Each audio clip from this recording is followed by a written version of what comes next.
Mr. Belgrave, you are muted. Oops. You're muted from the beginning. Okay, thank you. All right. Good evening. The COVID-19 pandemic, the first pandemic of the digital age, has significantly impacted the traditional functioning of critically important global systems. The blow which it has dealt to the global education system in general, and to the educational systems of developing countries in particular, has been red flagged as having a serious long-term effect on the quality training and preparation of future human resources. What does this mean when appropriately contextualized to the national education system of Barbados? And to what extent can programs such as the ongoing mass vaccination program for Barbadian teenagers and preteens restore the national education system to traditional normalcy? To help us to answer these and other questions, we have distinguished representatives from the fields of medicine and education. It is also most appropriate at this juncture to let you know that this panel discussion is in an effort to provide the public with an opportunity for engagement with the Ministry of Education, Technical and Vocational Training, as well as the Ministry of Health and Wellness on the mass vaccination campaign for Barbadian school children. I'll just invite the panelists now to turn on their videos and to give a slight dip of the head for recognition purposes. On the medical side of things, we have Professor Anne St. John, Honorary Professor of Child Health, Faculty of Medical Sciences of the UWI, an Honorary Consultant in Pediatrics at the Queen Elizabeth Hospital. Dr. Angela Jennings, Head of the Pediatric Department of the Queen Elizabeth Hospital. And representing the field of education, we have Dr. Ramona Archer-Bradshaw, Chief Education Officer in the Ministry of Education, Technical and Vocational Training. Ms. Mary Ann Redman, President of the Barbados Secondary Teachers Union. Mr. Stephen Jackman, Principal of the Frederick Smith Secondary School and President of the Barbados Association of Principals of Public Secondary Schools. Ms. Haille Springer, Barbadian student, current head girl of Harson's College, Vice President of the Harson College Key Club with dreams of studying medicine at university. And Mr. Kaleel Kothdiwala, Barbadian student, current head boy of Queen's College, leading student advocate and national and international debater. Good evening and welcome to you all. I am your moderator for the proceedings, Kerry Andre Belgrave. We'll begin with a structured question and answer segment for each panelist, then move into more informal discussions with questions from our audience. Now, I'm sure you will agree that it is most appropriate to get an overview of the medical side of things and then seek to connect that to the context of the national education system. Now, based on the empirical evidence gathered from a global context, it is clear that being vaccinated against COVID-19 helps to restore an appropriate level of normalcy to our everyday routines, including those routines aligned to the education process. However, and this question is directed to you, Professor Anne St. John, how well has Barbados done, in your opinion, in its fight against the COVID-19 virus? And what are the immediate target areas for improvement in the local version of the war against COVID-19? You're muted. Yes. Thank you for your question. Many things in those few sentences that you've stated. Well, Barbados has done reasonably well in our fight against COVID, but we have a lot of ground to cover. And I don't need to remind people about our spike and our community spread earlier this year, where we had about 700 people in isolation.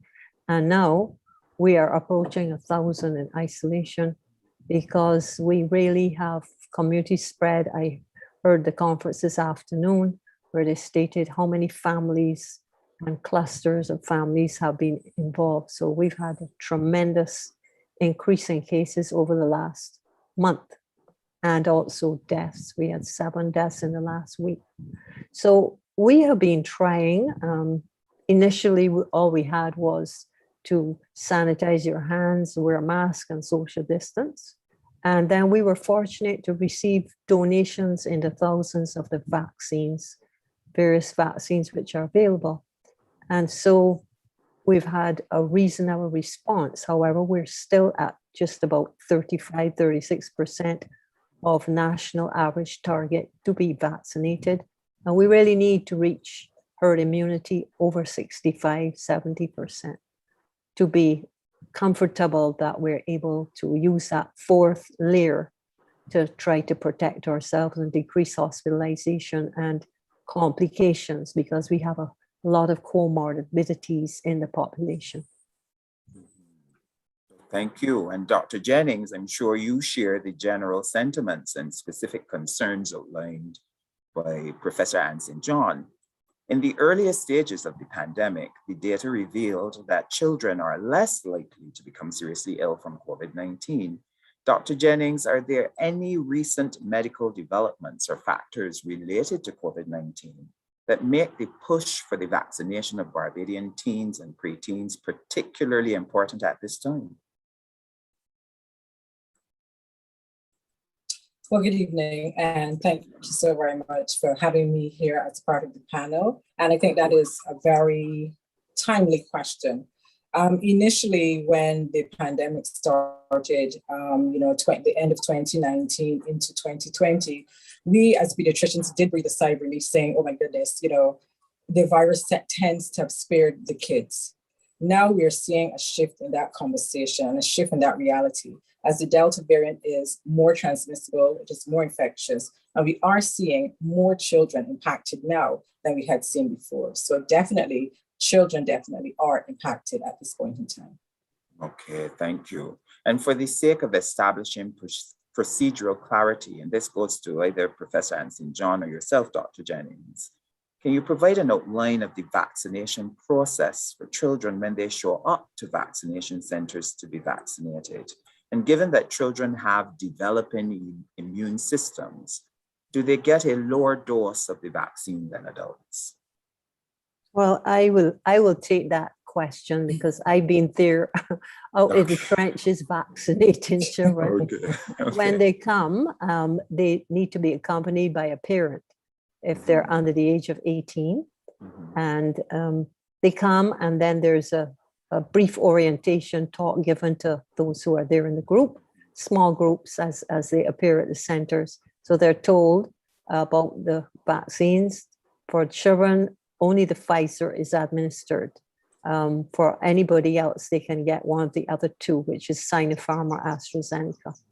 And the dose is the same. It's 0.3 milliliters given. A very tiny amount, really, and a very small needle. And they're also told about the potential effects, like the soreness of the arm, where it's given usually left or right side, depending on it's the opposite side of what they hand you right with. So if you're right-handed, the left side, and vice versa. They're also told they may have a slight headache, maybe chills, and a fever. And this may last for 1 to 3 days, and they need to take some kind of fever medication, not aspirin, not cataflam. They should take something like paracetamol, Panadol, or Aramol, Paramol for 3 or 4 doses in a day, and just have fluids and just not too much activity really as they feel, and they will usually get better. But seriously, I think about 90% or 80%, 90% of people don't have much besides a little soreness on the arm. Thank you, Professor Anne St. John, and that makes a beautiful headway into the question for Dr. Jennings. Now, we're told that vaccinations carry certain risks. Are there unique risks for children when they take the COVID-19 vaccine? And how concerned should parents be in relation to those risks? And by risk, we mean the very serious risks. Okay, so there's nothing at all that we take that does not have a risk. And the COVID-19 vaccine is no different. Looking at the studies that have been, over 11 million children in the US have received at least one dose of the Pfizer vaccine, which is the one that has been given emergency use authorization for the kids 12 and over. And there has been a small percentage of kids who have had, so the majority of symptoms, as Professor St. John has said, have been the fever, the aches, the pains, the headache. Some may have a little bit of dizziness, and those symptoms will settle within 24 to 48 hours. And those are the anticipated side effects that you would normally see with the vaccines. There's been a small percentage of patients that have been shown to have what is called myocarditis, which is an inflammation of the heart muscle. And this number has been relatively small. It is something that is still being looked at, and it is there. It's usually seen after the second dose, and mainly in the adolescent boys. The numbers have been small, and of course, we would know that any number is still a set of children that have been impacted. The research to date has shown that these children have made it full recovery, but it is something that we need to be aware of, even though the percentage of kids who are impacted is small. And when you weigh the risk benefit of the vaccination versus the illness itself and the sequelae, the possible sequelae of COVID-19 in kids, it is small. Thank you very much for adding that wonderful clarity. Professor Anne St. John, you spoke earlier of the concept of herd immunity. For those who aren't aware, would you kindly elaborate a bit more on that? What exactly is herd immunity, and why is it strategically important in the fight against COVID-19? Herd immunity, if you think of cows, herding cows together. So what we try to aim, scientific data shows that if you have about 70% of a group immunized, then you have likely that the others will develop some kind of immunity without being vaccinated. So you're aiming to vaccinate, you're aiming to protect 100% of people. Reach 70%. You find that the other 30% are likely to develop some kind of immunity in over a period of time. Thank you very much. Now I'm going to put both of you, Professor St. John, and you, Dr. Jennings, a bit on the spot. Now I'm inviting you to project into the future, if you will. Given the medical evidence that they say that the mutation of viruses gives rise to variants of viruses, have we entered the age of being increasingly dependent on vaccines to live our everyday lives? In short, have we entered an age of life by the vaccine?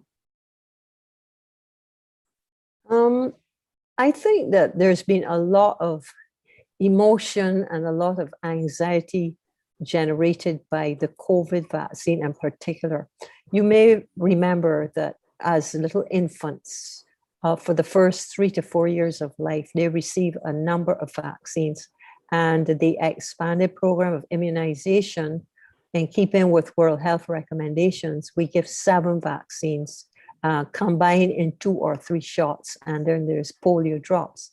So those are very protective. And over the years, over the decades, the centuries, newer vaccines have been developed to try to eliminate communicable diseases, which used to kill so many of us. So now people die from chronic non-communicable diseases more than things like polio and diphtheria, tetanus.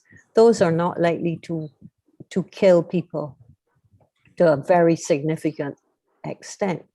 So now along comes the COVID vaccine, and there are certain buzzwords mentioned that I think have taken people to the limit of their tolerance and also understanding.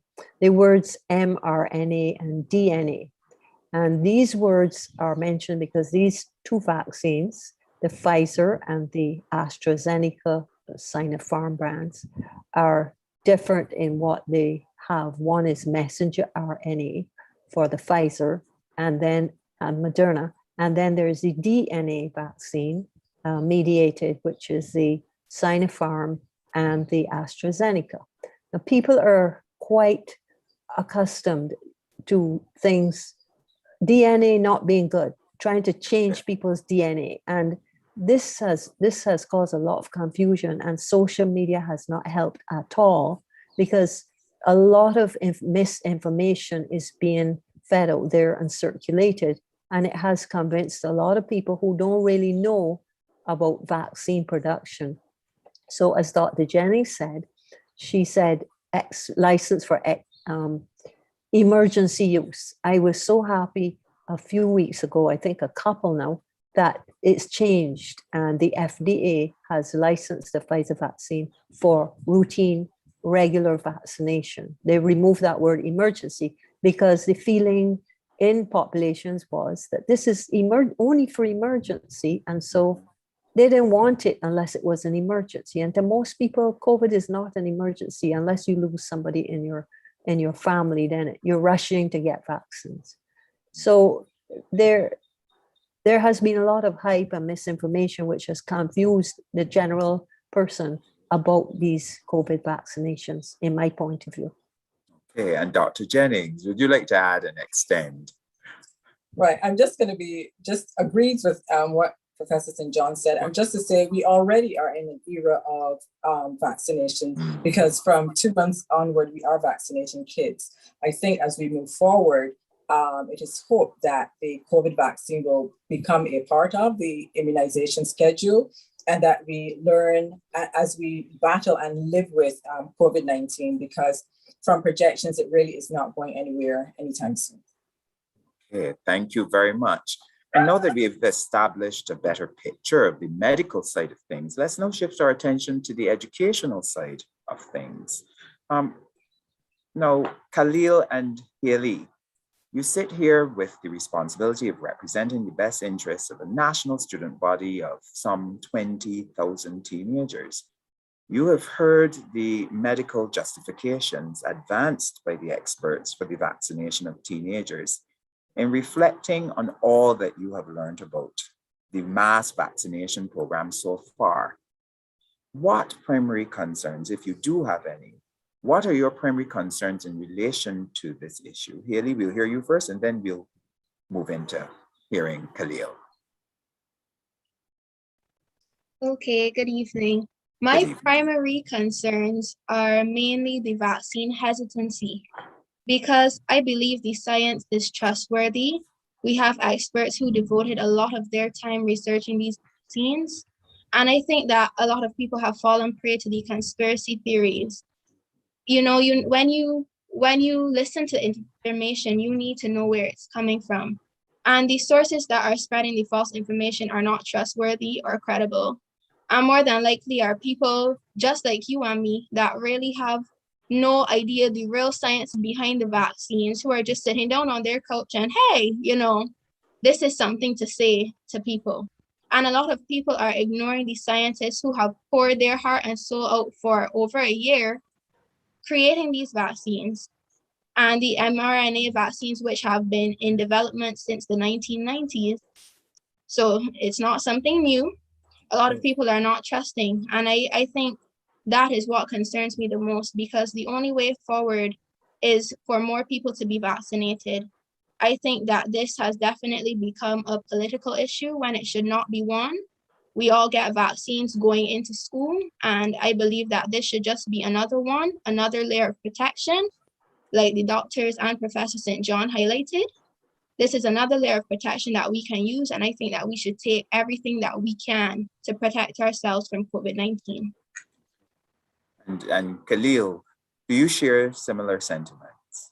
Yes, absolutely. Good evening, and thank you again for having me. I must say from the outset that I am the immediate past head boy of Queen's College. But no, I agree with everything that Haille had said. And the point about vaccine hesitancy is of particular concern. And I think that it really speaks to a much wider question of the erosion of faith and trust that people have in institutions. And that has a lot to say, certainly, about the future and the security and safety of our Western civilization.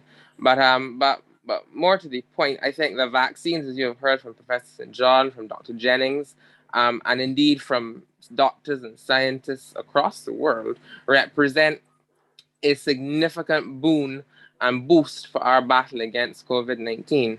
But I'm not a doctor, and certainly if a friend of mine was here, she'd say that I don't play one on television either. And so you have heard about the medical security and sanctity of the vaccine from the doctors. But what I will say is that the vaccines and vaccinating our population represents as much a shot in the arm for our bodies as it does for our ability to get children back to school, as it does for our ability to get the economy firing again on all cylinders, and for all of the other things that we must do. Because the reality is that if we are able to get a certain percentage of our population vaccinated, Professor St. John spoke to herd immunity, then that will have phenomenal consequences, I believe, certainly, and you heard from the Prime Minister this afternoon, for our ability to resume some semblance of normalcy. 18 months or so have passed since children have had the opportunity to very fulsomely be in the classroom environment. And that we are attempting in large part to deliver syllabus content that was designed to be taught in a face-to-face module, and we are now attempting to do that in an online environment. Clearly, human beings have an innate capacity to adapt, but the reality is that the online delivery of education has been necessary, but it has not been optimal for a number of reasons. And in many respects, we have the perpetuation of the kinds of inequity that regrettably comes to characterize many of our post-colonial societies. But so that the return to the classroom is absolutely essential. But in like measure, the impact that is had on children whose parents are unemployed, or in whose households are feeling the brunt of the economic downturn, that will have a profound impact on the ability of children to learn and to self-actualize. And certainly then getting the economy firing again once we have a certain percentage of the population vaccinated becomes an imperative. It becomes a moral imperative, and indeed it becomes a practical imperative for the survival of our nation. But more than that, though, I must say for the final thing, we have been surviving for 18 months, but really, in my view, we must begin to live again. And that the vaccines, in addition to all of the other layers that we have to add onto it and have been practicing thus far, offers us that opportunity to be able to live again. Brilliantly put. And so, Dr. Archer-Bradshaw, the spotlight falls on you. You've heard the points raised by two brilliant young Barbadians. One area of lingering interest and concern relates to those students who, on religious grounds or due to the anti-vaccine stance of parents, may not be vaccinated. Can you give us an idea of what the ministry is doing to ensure that students not taking the vaccine for whatever reason will still be exposed to the same quality and standard of education as those who will sit in the classroom when the face-to-face modality resumes? Thank you for your question, Mr. Belgrave. Good evening, Barbados. That is a very good question. I want to start by saying that the Ministry of Education, Technological and Vocational Training is not and will not be discriminatory in any way as it relates to the education of our children. What I want to say is that we want to encourage our children to be vaccinated because we want them to return to the face-to-face environment, but in a safe way. Kaleel put it very nicely when he said that the transition is necessary, but it is not optimal right now. When he was talking about the online environment. The online environment, yes, can facilitate education, but we all know, based on studies, that there are certain things that cannot be taught online, in fact, not effectively. Therefore, this ministry is on a path to creating a roadmap to facilitate the face-to-face instruction of our students. I believe you would have heard in the press conference this evening that the Minister of Education will speak about that roadmap shortly. But I must say, whatever we do, we have to ensure that our students are safe. We have about 21,399 students who are eligible for vaccination. To date, we have about 29.1% of those students vaccinated. We want more students to be vaccinated so that we can get back to the face-to-face environment and have those equitable opportunities of which you spoke, Mr. Belgrave, for all of our students. And given what we've heard, Dr. Archer-Bradshaw, from the medical perspective of this issue, and as an expert in education and the Chief Education Officer, can you provide an outline of the logistics of the mass vaccination process for teens that was developed by the Ministry of Education, Technological and Vocational Training? So what did the organization of such a program entail? Thank you for that question, Mr. Belgrave. I must say that the Ministry of Education relies heavily on the advice of the Ministry of Health and Wellness. And when we heard that the Pfizer vaccine was being made available for our 12 to 18-year-olds, we said we must allow our 12 to 18-year-olds to have the opportunity to be vaccinated as another layer of protection. As a result, we decided on a number of centers at which students could receive the vaccination. And we started on the 27th of August, just a few weeks ago. And I must say that so far, the uptake has been steady. It has been increasing over the past week or so. We had some increase, but we want to see more students going out and taking that vaccine. There are a number of centers out there. I have some, I don't remember all of them, but I have some here. Let me tell you which centers are available. We have, as of tomorrow, building number 2, Harbor Industrial Park. We have Mile and a Quarter Seventh-day Adventist Church. We have North Stars Cricket Ground. There are mobile units out at the 2 St. Michael beaches, Brandon's Beach and Browns Beach. And the students can go there and get their vaccines, and they can take along their parents too, if the parents are not vaccinated. But we have to be cognizant of the fact that COVID-19 is not going anywhere. It is not going anywhere. We have to find ways to protect ourselves. We've been doing the hand washing. We've been wearing our masks. We've been physically distancing ourselves. The next step is to get vaccinated. Just add that next layer. Yes, I encourage all students, all parents who are listening to me right now, based on the advice given by our experts, go out there and get vaccinated. Protect yourself and protect others. Very good. And one additional question. The Barbados education system is currently entering a phase of much needed curriculum reform. Has consideration been given to putting a greater emphasis on public health literacy in the national curriculum given the current crisis? Dr. Archer-Bradshaw. Yes, of course, Okay. of course. We understand that science is a very important part of our existence. It therefore should be a very important part of our curriculum. Mm-hmm. And health science, understanding how that science affects your everyday life, how it affects your health, is also extremely important. I can tell you that as of today, we have a mental health and wellness committee, and that committee has identified a number of initiatives that point towards ensuring that students understand health and family life. A lot of emphasis will be placed on health and family life, and by extension, the effect of vaccination and fighting, ensuring that we don't get severely ill and die. Yes, so we are taking it seriously because we recognize that our children must be well-rounded. As Haille said, there are a number of persons touting all kinds of things out there who are not experts. So they need to hear from the experts. They need to hear from the subject experts, their teachers. They need to be taught, they need to understand. So we are taking this very seriously. Thank you.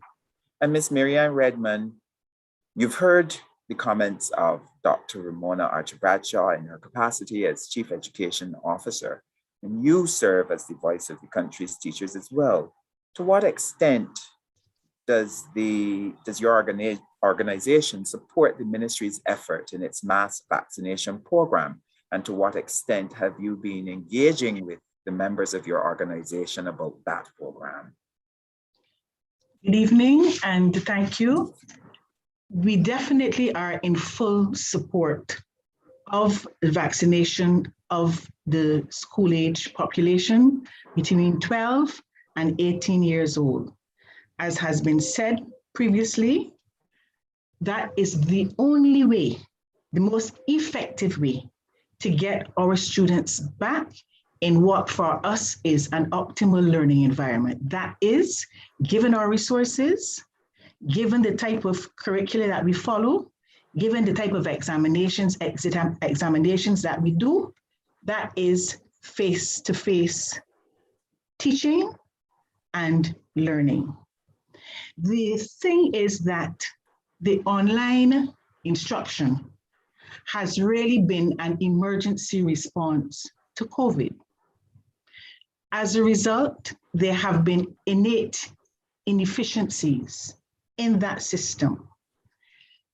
It has led, despite the best efforts of teachers, of students, of their parents who have attempted to assist, it has led to known deficiencies.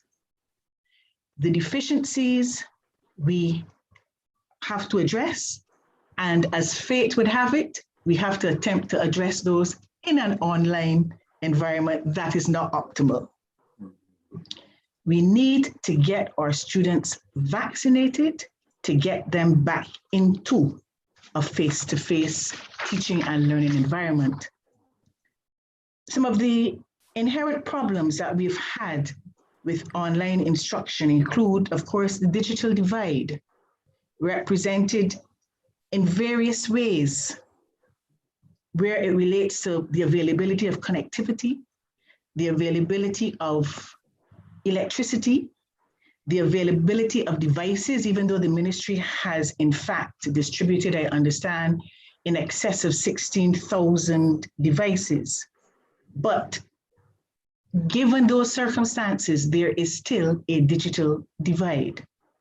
We have a suitability of the learning environment at home. Some households are not amenable to online instruction. Sometimes there's a lot of noise, there are people walking around, there are distractions, there are familial disputes all going on during teaching, learning time. There are difficulties with the online platform. There are difficulties with bandwidth. And of course, we can look at the economic and social aspects too, where children outside of a school environment are removed from the safe environment, the safe haven that schools provide for some students. For some of our students, it is the place where the one meal that they eat a day is provided. It is a place where there is some caring and concern shown for them. And on many levels, it is a place of refuge for many of our students. We have to get our students back into the classrooms. Even as that relates to assessment of students, we've seen where the online situation, the online modality has contributed to, well, COVID and the resulting online modality has contributed to problems associated with 11+. We've had problems associated with CXC, both at CSEC and CAPE, where our regional examining body has behaved in relation to the timing, the structure, and the scope of the exams as if they lacked a comprehension of and caring for the realities of teaching and learning in a global pandemic. We have to get our children back in school. Our children are suffering all around. That vaccination will provide the safest type of environment. As it relates to the different layers, it is the final, so far, ultimate layer that we have to ensure that our children continue to get the quality of education that they have been accustomed to and that we have been known for locally, regionally, and internationally. Thank you very much. Mr. Jackman, as president of BAPPSS, you've heard Ms. Redman's very impassioned plea. Can you give us an overview of the situation that unfolded with the online modality and the feedback that you have received from your colleagues, from teachers about that modality? I know it's stepping away a bit out of the vaccine discussion, but it is exceptionally important to the discussion. Can you provide us an overview of that? Good evening, colleagues. Good evening, Barbados. Yes, sir. One of our major problems, and Ms. Redman has done a good job of highlighting the things that all of us have had to deal with over the last 18 months. We were thrust into this because there was no protection, and we had to protect our students, we had to protect our teachers, we had to protect ourselves, we had to protect our households. And with COVID coming to Barbados, the only way was to move to an online environment. First and foremost, we went into the online environment with about a week of training. As an administrator, I was asked to supervise persons using a platform. I had a little advantage over lots of my colleagues in that my school had started using it before. But we were asked to supervise a platform that we were learning as our teachers were learning, as the children were learning. It was not the best environment. I have to say that the ministry, through the ICWA and through its partnership with Erdeston, did its very best to get teachers up to speed. But you can't give me a week of training and then I train on the job and you get the best results. It wasn't optimal. For many schools, it was then the problem of getting devices and getting them to students and then getting the students equipped with them, because we made a mistake. That mistake was, we have this belief that because we see young people like Kaleel and Haille with phones and tablets and all other devices in their hands, we were of the opinion that they were digital natives. They will readily admit that there are more social media natives than digital natives. So a lot of the production tools, the Google Suite, the Microsoft Word, the Nearpod, all the things that we were using, they now had to become familiar with. The better ones learned it quicker than the teachers and were able to assist their teachers, but not all students learn that way. And I want to bring some figures for a moment. The Dutch system, which is one of the best finance systems in the world, saw a 3% learning curve. And that learning curve and learning loss got worse as you went down the socioeconomic scales. America, for all its resources, saw anywhere between 3% to 60%, depending on the school district that you were dealing with districts in depressed socioeconomic areas seeing the 60%. Barbados hasn't collected figures, but I can tell you that we are in a similar bracket. Schools saw as much as 20 to 25% absenteeism online because persons, just as Ms. Redman pointed out, didn't have devices, didn't have electricity, didn't have connectivity. And when they got those things, some of the students didn't have parental help to understand how to use the system or how to get online. So those are the things that we've been faced with. Like I said, the ministry through ICWA and Erdeston tried to keep doing ongoing training, but there were times when it just threatened to get away from us. And we are going to see those results over the next 2 or 3 years, because it isn't only going to be now. We also were forced to pay priority because of social distancing and other things. We had to give year groups priority. And we gave exam groups priority, but the groups under them also at some point in time have to do exams. So they have been losing learning time, and we now are going to struggle to get them ready to do the same exam.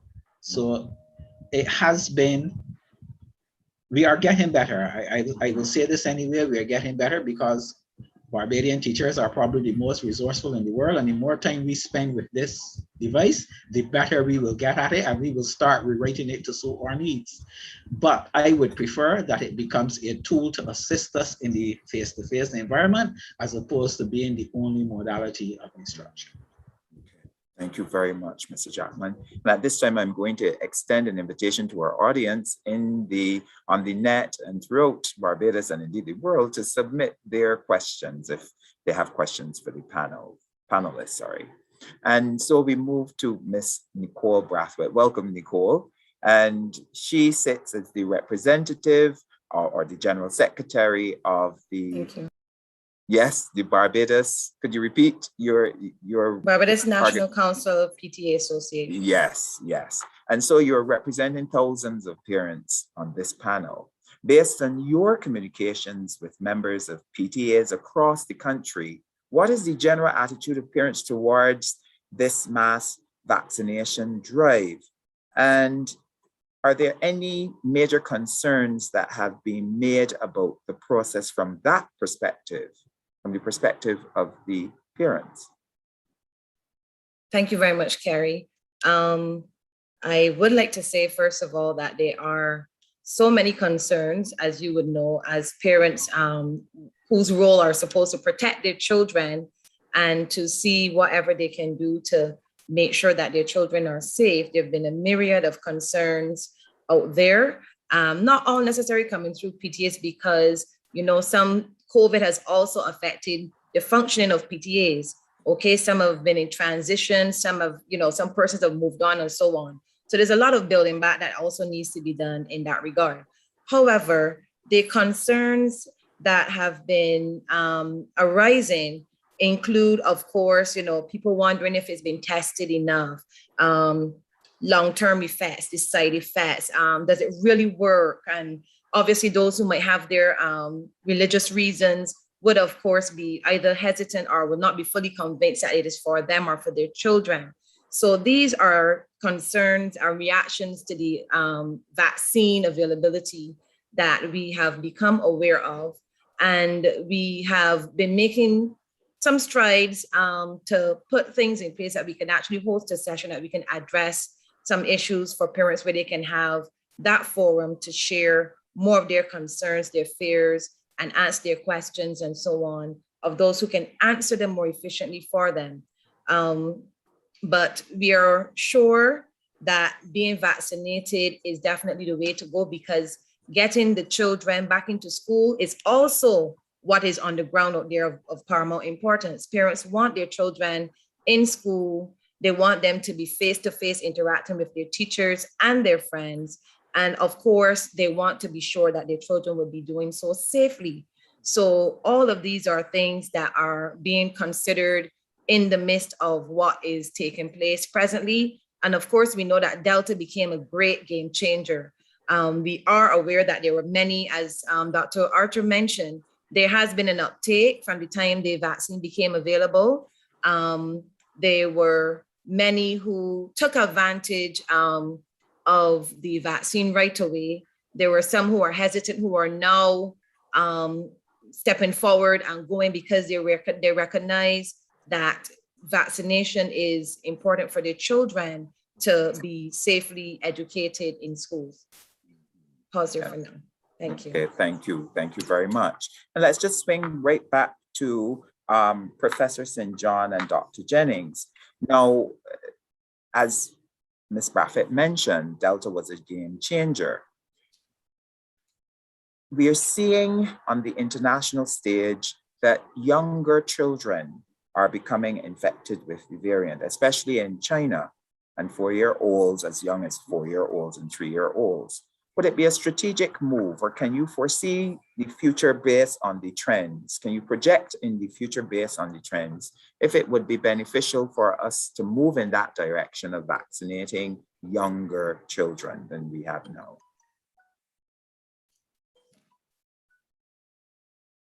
Don't know, Dr. Jennings or Professor? Yes, I would take that question. Okay.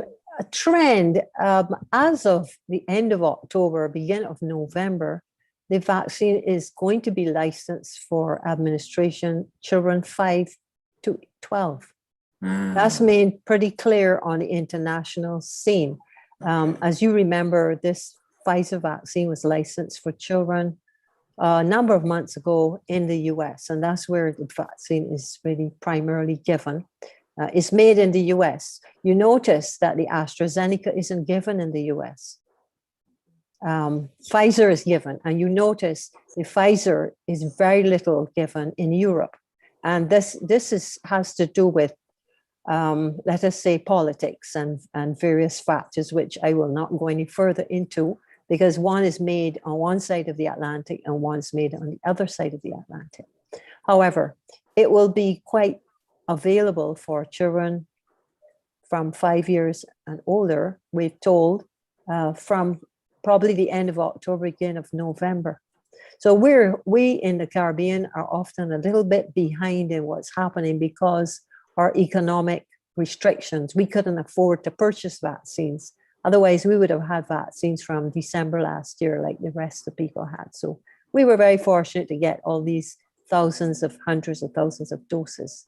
So I have no doubt that it will be recommended by the end of October for children over the age of 5. But we are now having the challenge of getting parents to accept it for children 12 to 17.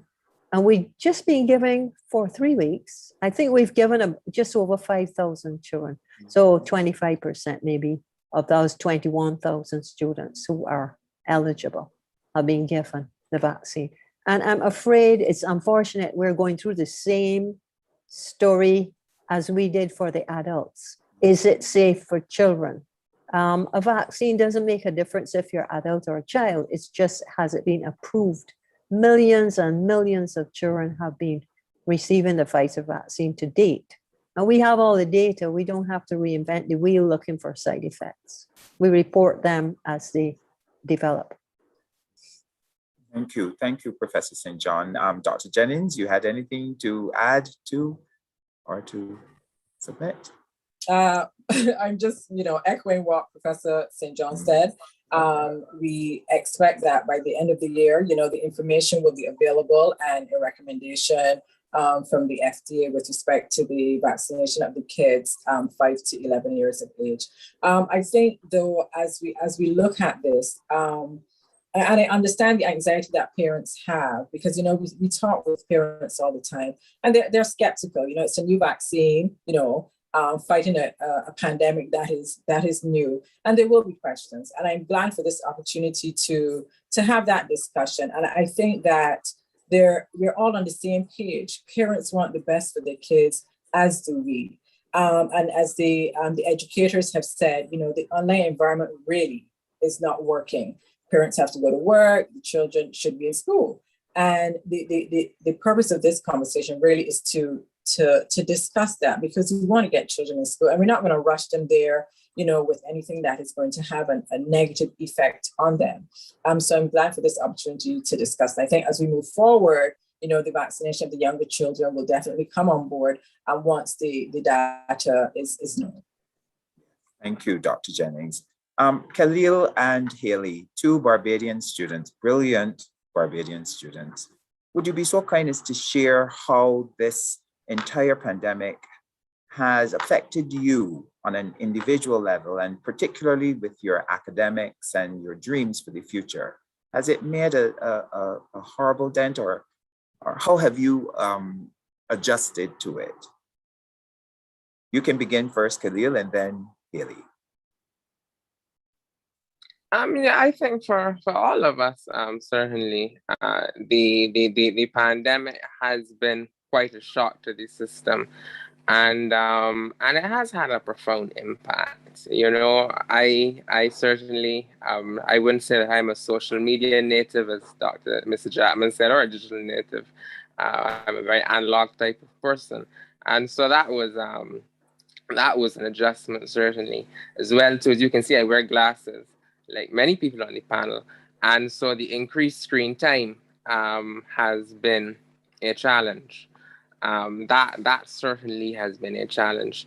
Ms. Redman certainly spoke to the impact of the external examinations arrangement that affected many of us, and that was occasioned by the pandemic, and that has been a challenge in relation, speaking specifically and clearly to CXC.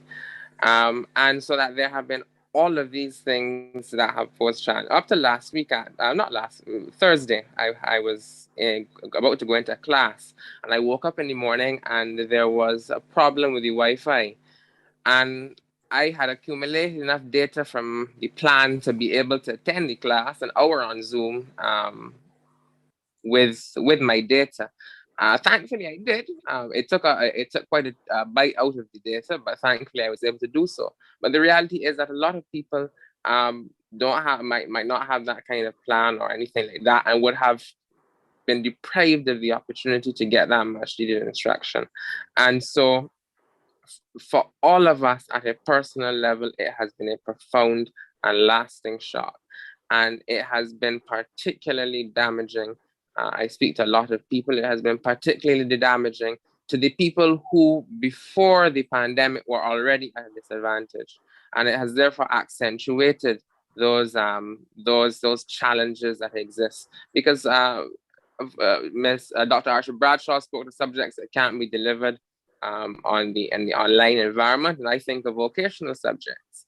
I think of students who have challenges in terms of being focused on their own, and so that even if the child has the good fortune to have a room to themselves and so on, if they don't have the capacity to remain focused without that active supervision from someone else, then that is a challenge. You have environments that are not conducive to education, and that is a challenge. And so again, we have had to suffer so much in this pandemic, and that period of suffering is not quite over. But that I say it again, that vaccines, in addition to the other things that we have available to us, offer us that opportunity to not necessarily end, but certainly to mitigate and to lessen the level of suffering that all of us have had to endure collectively and individually. Thank you. And you, Haille, how has it impacted you? I can say definitely, I can speak to what Kaleel said. My prescription for my glasses has gotten much stronger over this past year and a half. And I can say that a lot of students are experiencing mental health challenges. A lot of us, myself included, have experienced significant demotivation now, because there's certain aspects of school that you did not realize that you would miss until they were gone. And certainly the social interaction is one of them. You know, when you're sitting in front of a computer, people's cameras off, listening to teachers talk about work every day for 8 hours, 6 to 7 hours a day, it gets very tiring. And people are trying to keep themselves motivated, but it's just a constant level of stress. I also think that because we had a distinct separation before the pandemic between home time and school time, you were responsible for setting up time at home to do your work.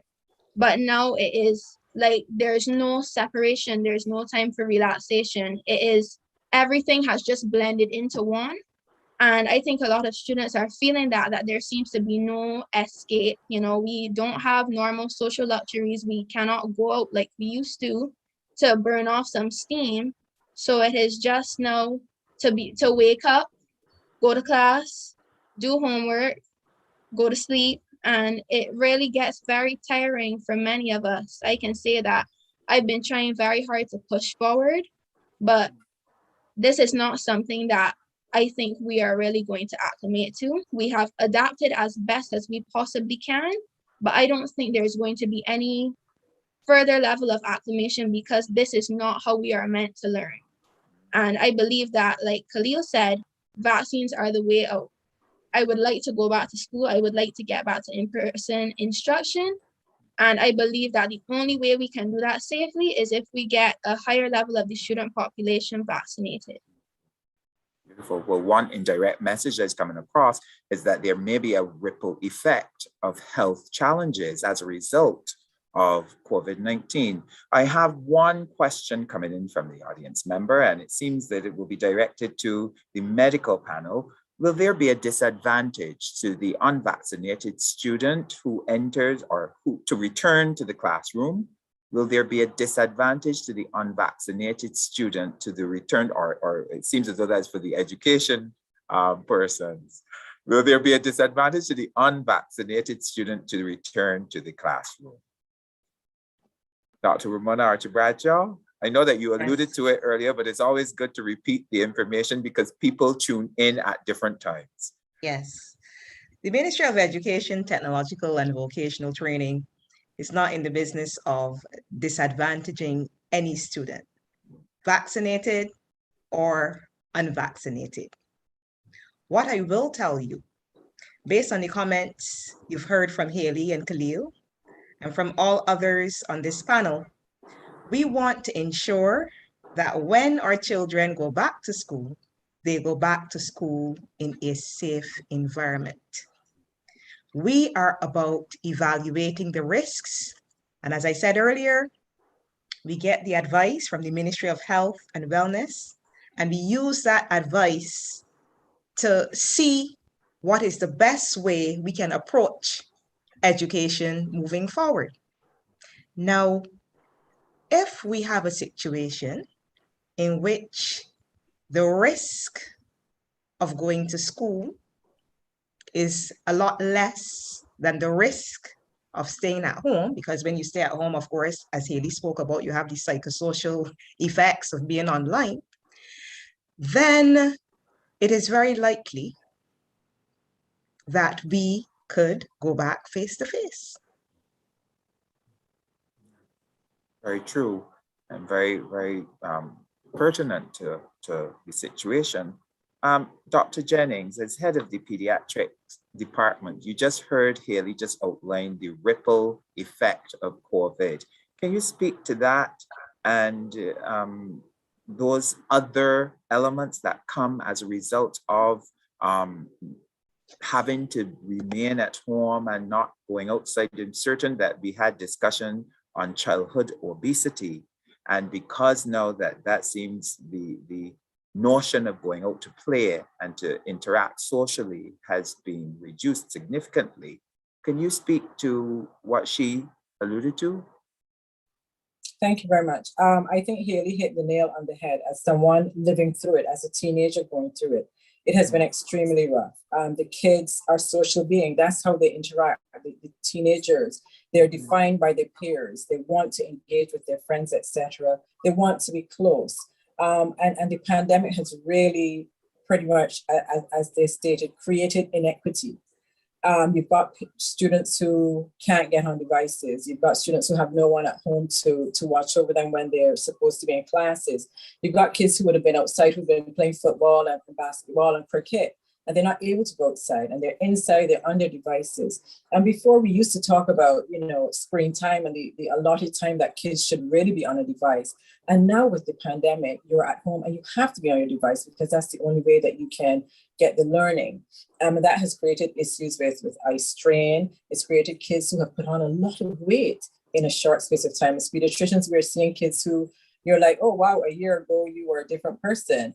And it has to do with the fact that they're a lot more sedentary. They're just in the houses. There's really nothing to do. They're not getting out and being physically active. You've got parents that are struggling to ensure that their kids can be online, that they can get the best that you want for them. But it has been really psychologically offsetting. And if you look at the dark side of this, you've got kids in environments which you really do not want them to be in for the entire day. You've got kids that are left unsupervised, not because they're not loved, but because their parents are out there trying to do the best that they can. And school, as Haille said, created that disconnect. You had school and you had home.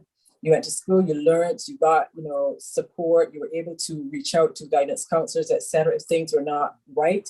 And you've now got kids that are locked in homes and that they can't get out.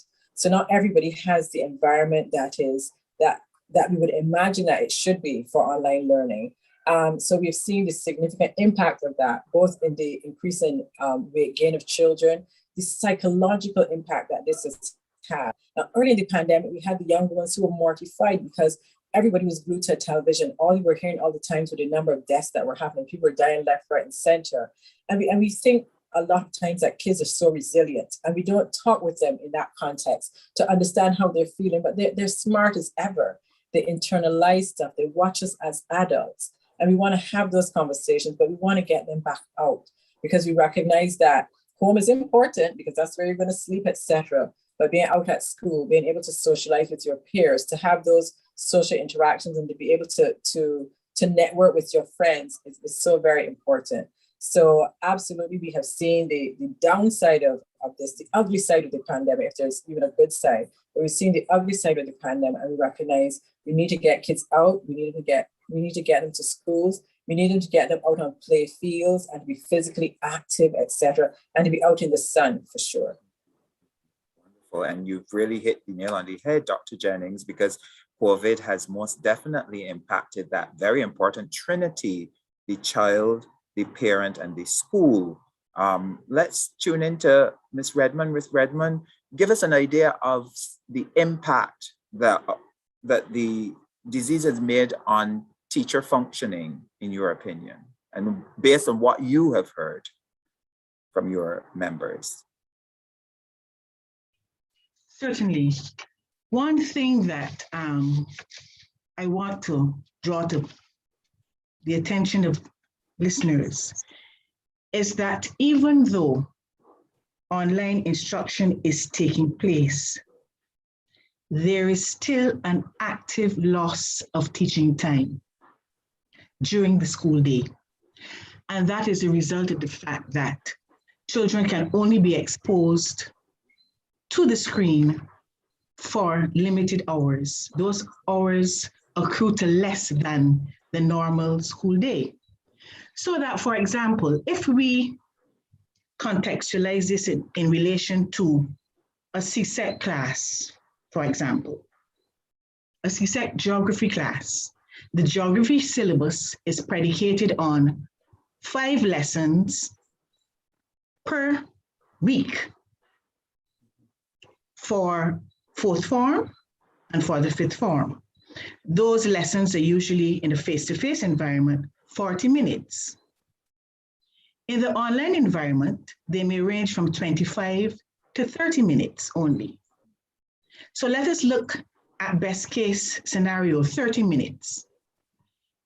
You are having 30 minutes of instruction.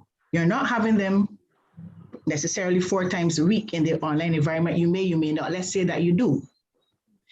You are actually losing 1 full 40-minute class had you been per week, had you been face-to-face with those 4 30-minute classes online. So for each week, you've lost 1 40-minute class had you been face-to-face. Multiply that by 12 weeks for a term. Multiply that by 38 weeks for a school year. Multiply that by 2 for 4th and 5th form. So if you project, you see how much time you would lose. Potentially 38 lessons per year in the 4th form. Well, less than that in the 5th, because in 3rd term you go off to do exams. But that just puts things into context that even though we are working in an online environment, the structure of that modality contributes to a loss of teaching time. So there is pressure on the teacher and the student to attempt to complete the same necessary quantity of work in a reduced time frame. I want to look at, for example, our 5th form cohort this year, who from 3rd form, the reality is, have not had 1 full year of face-to-face instruction. They have either been entirely online or in a hybrid situation. from the third term of third form now, and they're going into fifth form in an online environment this term.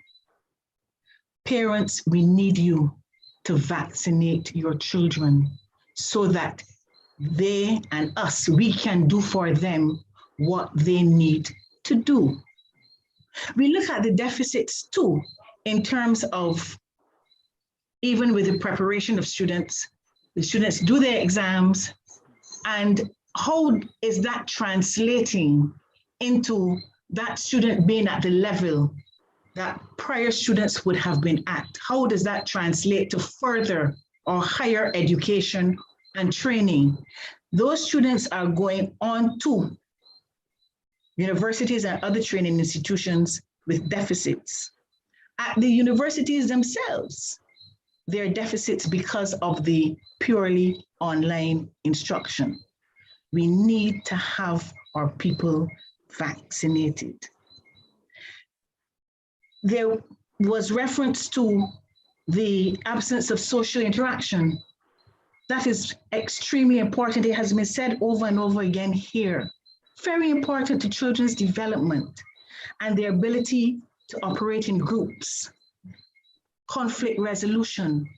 Another thing that teachers have complained about is the limited opportunity for socialization, which is the teaching of the values, the morals, the social skills that are acceptable in our society, so that we produce the type, it is not only academic, so that we produce the type of citizen that we need in this country.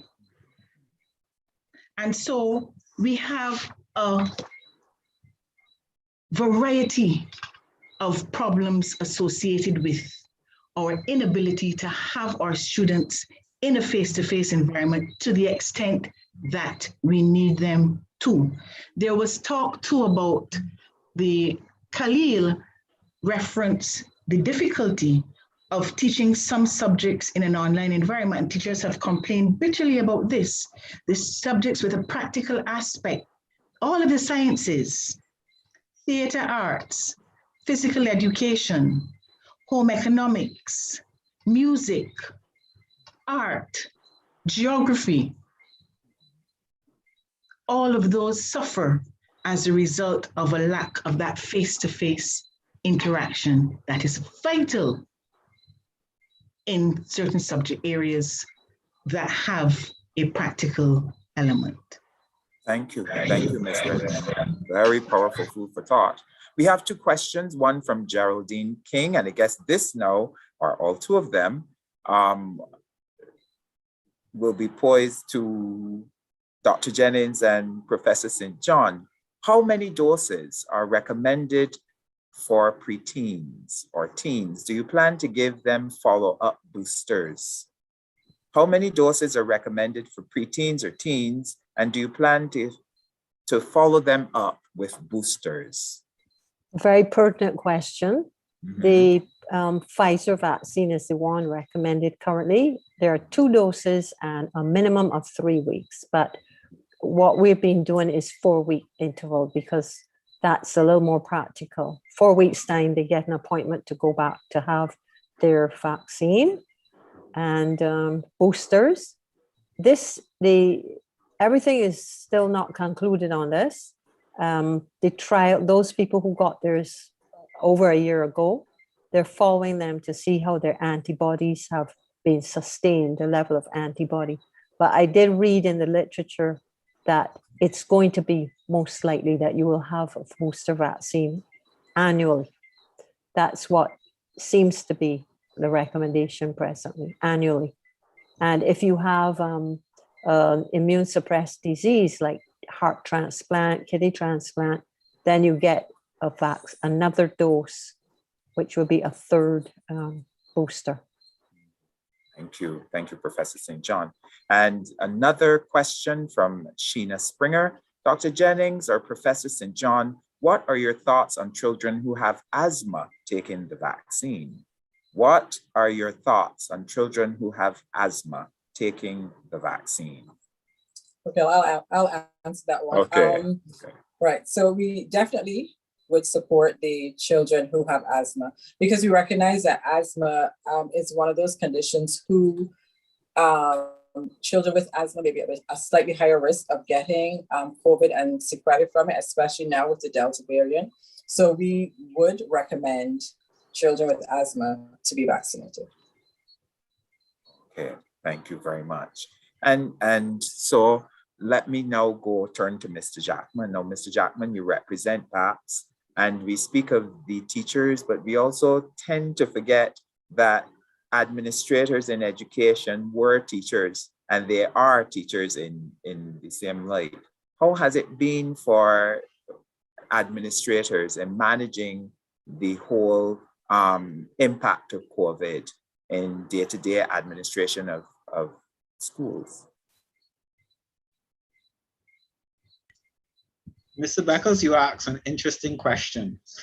One of the things that I will tell you have helped administrators across the Caribbean is that the Caribbean Association of Principals has done a weekly webinar called Thoughtful Thursdays, where we had a section where we could share what has been happening across the region. I think that helped us reinforce one another. The reality is that as the school administrator, you are all things to all people. And school went from one building with, as in the case of Kaleel School, 1,100 children and maybe 70 teachers, to 70 households for teachers, 1,100 households for students. Interaction with the Ministry of Health, interaction with all the other agencies, all of it online. And here is one person from their home trying to coordinate that as well. We had to be cognizant of simple things. Like you had a teacher who had an injury. So the specialized chair that you had for her at school, you had to give her permission to take home. And people don't understand how important simple little things like that are to the well-being of the staff and to the provision of quality education. You yourself had to be looking to where you could turn for help, and then you had to be able to point people in the direction of network services or any other counseling that they could get, because as everybody has pointed out, the shift to being at home all the time has had a tremendous impact. Ms. Redman hasn't mentioned it, but I know that her union and the other union have had to deal with the teacher who is a parent and who is a parent of a very young child who has to teach a class, but also has to be the parent facilitating learning of a young child in their class at their school. And it has not been easy for anybody. I can say that whenever we've reached out to the Ministry for help, we have been able to get some. We've been directed to agencies that could provide us with help. We've been directed to seminars, and Dr. Sue has been putting on, Joy Sue has been putting on mental health seminars that we've been able to access. But the reality is, the longer this goes on, the more coping skills we're going to have to get. Now, something that hasn't been said here, we also have to be the models. And I will probably say here this evening that the very first week that my school was used as a vaccination center, I was vaccinated, because I'm not going to come here and ask parents to vaccinate their children when I am not willing to be vaccinated, right? My children are adults, but one of them came and I facilitated his getting vaccinated as well. The other one will do it on her own when she is comfortable with the vaccine, but we've been having that conversation. And I would urge parents to have the conversation with the children. Don't just make it about either you're doing this or you ain't doing it or you're fighting it. Have the conversation. Our young people are more intelligent than we like to think. And if you sit down and have discussions with them, it's very important. And you will hear how they're thinking and you will hear where their minds are. Yeah, thank you, Mr. Jackman. And before we move on to Nicole to get her perspective of the impact of parents that she has heard from them, there's a question in the chat, this one from someone calling themselves Victory Laps. My child has a nasal allergy. Can he get the vaccine? My child has a nasal allergy. Can he get the vaccine? Dr. Jennings or Professor St. John? Sure. Yes. Well, I'm up. Yes. So again, they're very, and so let's do it the other way. But let's look at the conditions which would be contrary, as in things that would make you not get the vaccine. And today, the only thing that is noted would have been if you have had a reaction to any of the components of the current vaccine. That is the only absolute contraindication. There are no other illnesses per se that have been contrary to one receiving the vaccine. So the long answer to your question is yes, if you have nasal allergies, you can be vaccinated. Your child can be vaccinated. Good. Thank you very much. And Nicole, we go back to you. Give us a perspective of the impact on parents that the COVID-19 virus had as it relates to them trying to manage children, as Mr. Jackman alluded to, very young children, sometimes teachers managing very young children. How has it been? What are the reports that you got over the time frame? Well, Carrie, I could probably sit here all evening and tell you a myriad of stories. And I nodded my head several times because I wear so many hats. I can see it from parent, from teacher, from so many different angles. And, you know, I remember being online as a teacher last time, and parent, she had children at different, one was in infant, one was in higher junior, the other one was in secondary. There was also one with special needs. And, you know, parents are having challenges coping.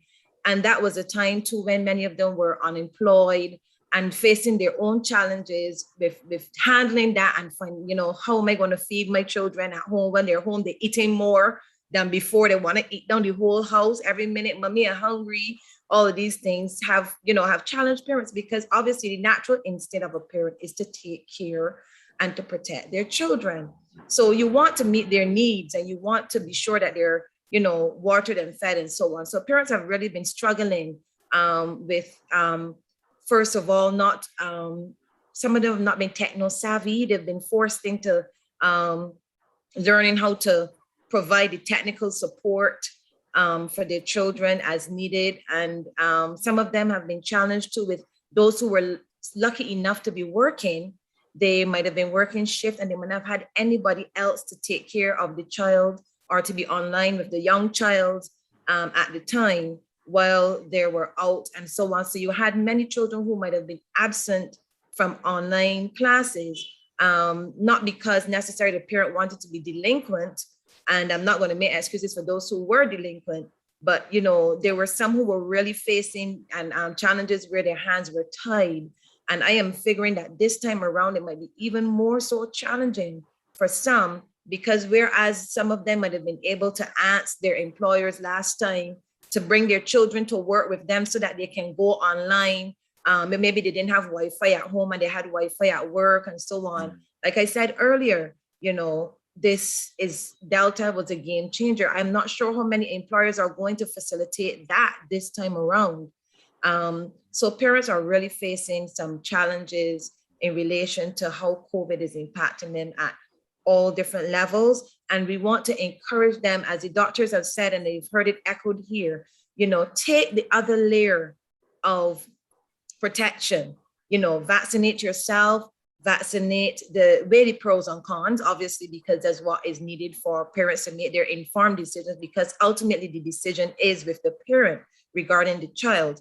So therefore, weigh the pros and cons. But I'll say this, it is a race against time, as we're hearing, because if we don't get to the place of the community immunity that we need, then we're going to have further challenges that are going to delay what we want to get back to, right? So I'll pause there until you come back around next time. Yeah, well, thank you. Thank you. And we are approaching the home stretch of what certainly has been a very, very interesting discussion. I now invite each panelist to give his or her closing remarks. And we'll begin with Dr. Ramona Archer-Bradshaw. Dr. Bradshaw. Thank you very much, Mr. Belgrave.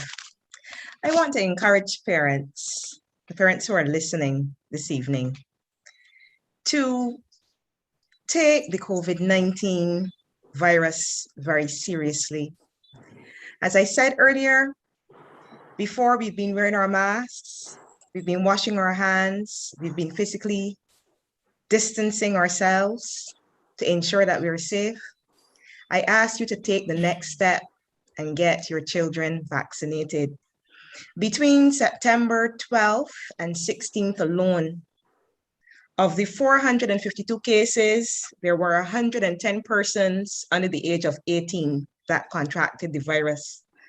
That is approximately one child affected in every 4 positive cases over the past week.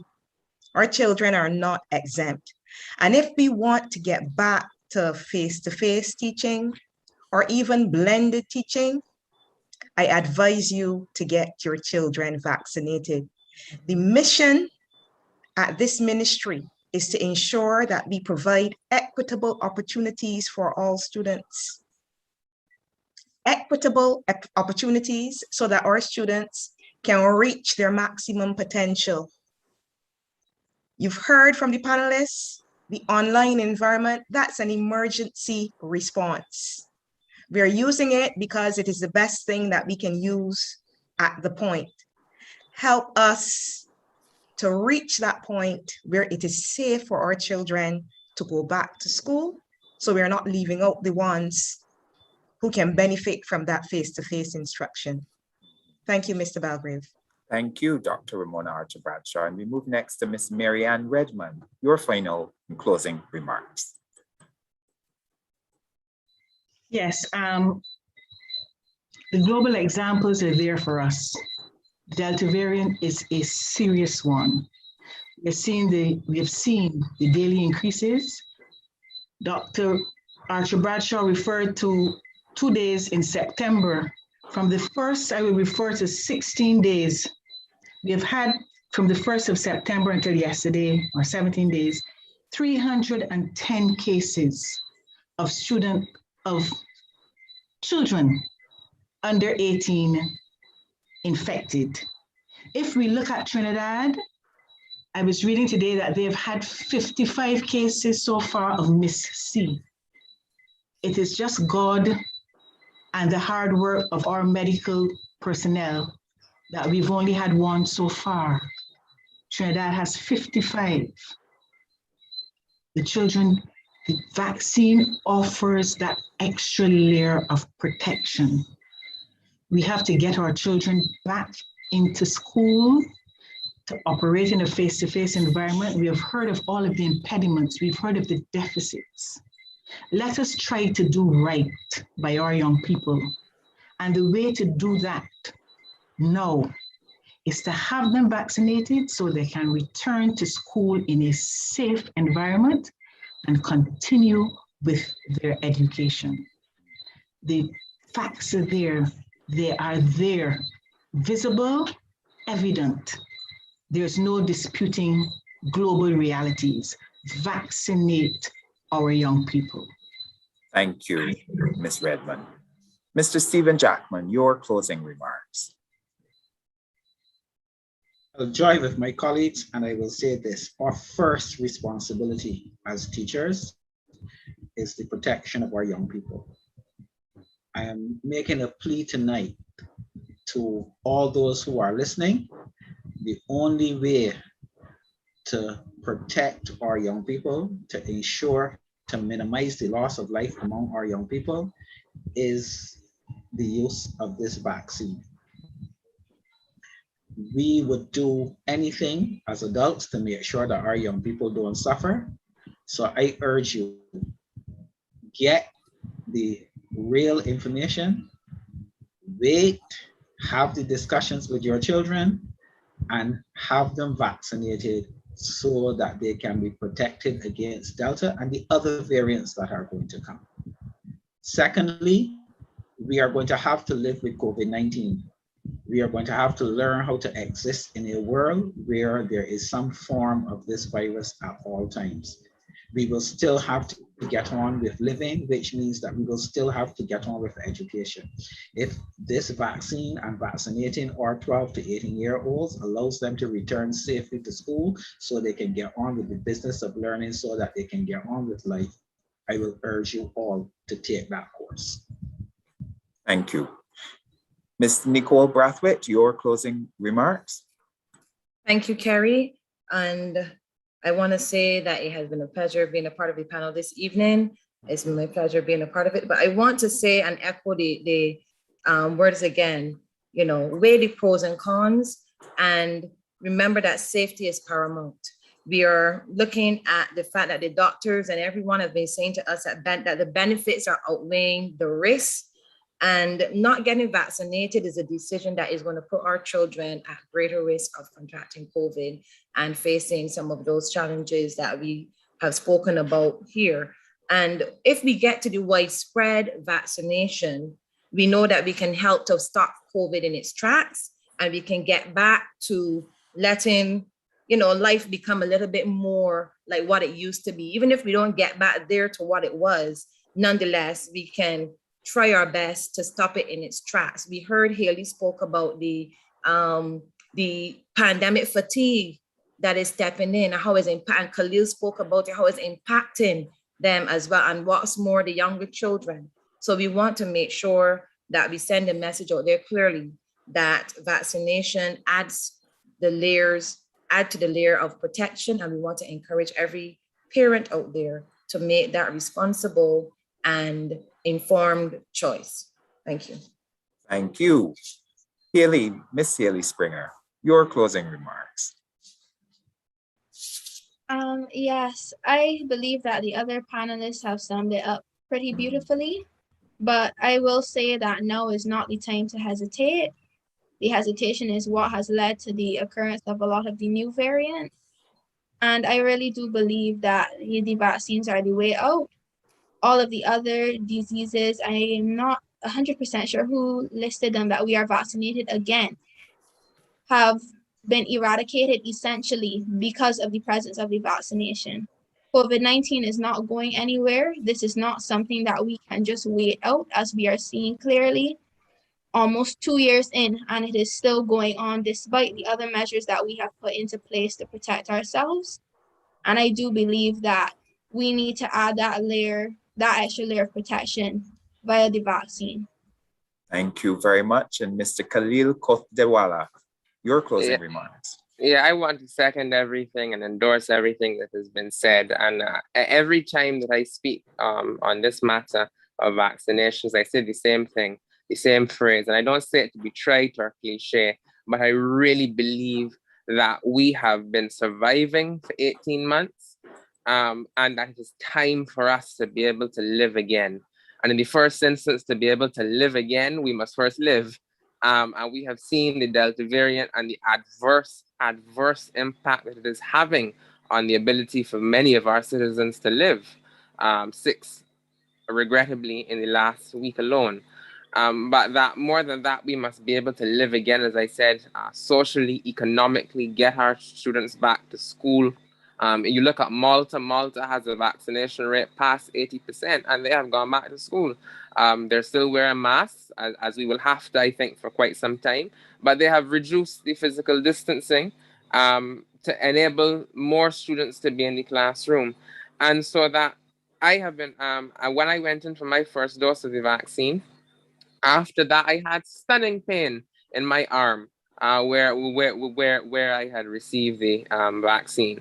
But the reality is that we cannot, and I understand that people have questions and that they're afraid, but what we can never allow ourselves to do is to be governed and to be ruled by a sense of fear.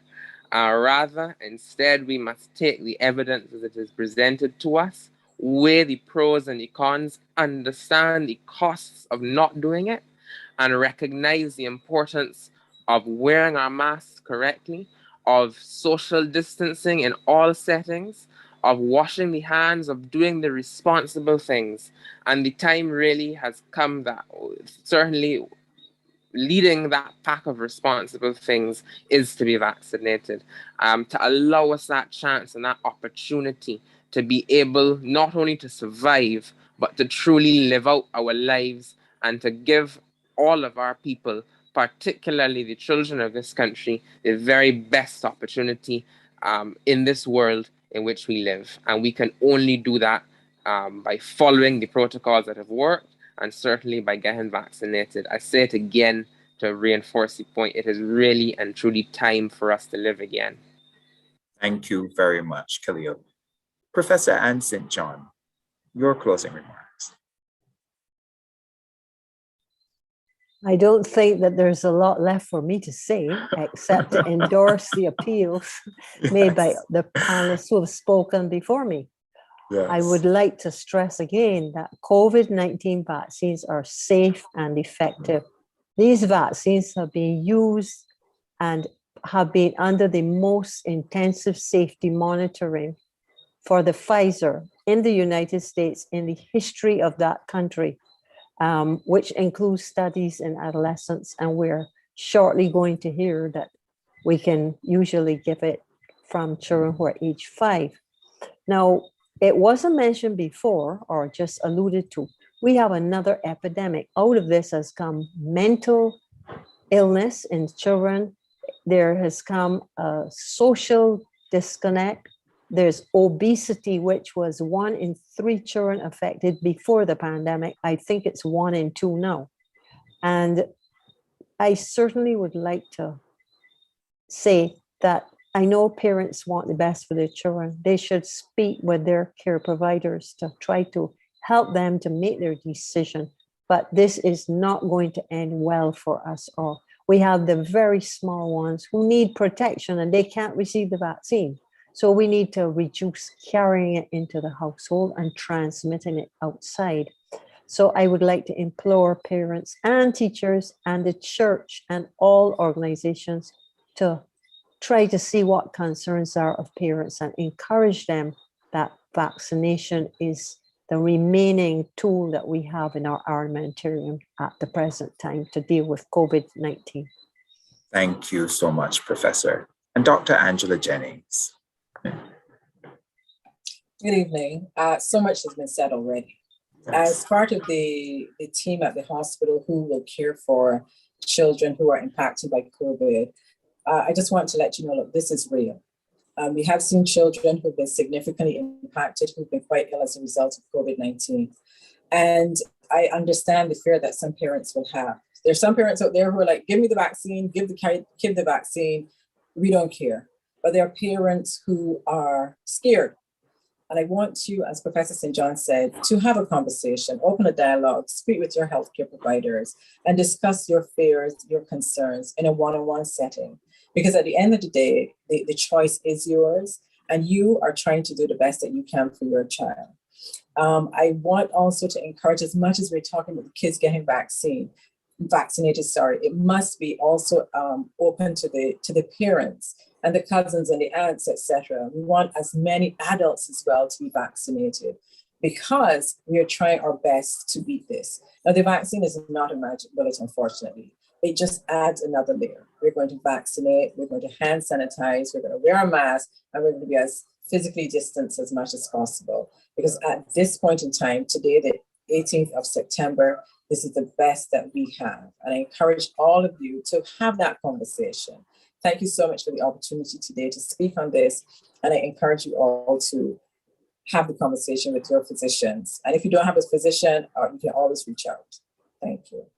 Brilliant, Dr. Jennings. And thank you all for what has been a very productive and insightful discussion on the mass vaccination program for Barbadian teenagers and preteens.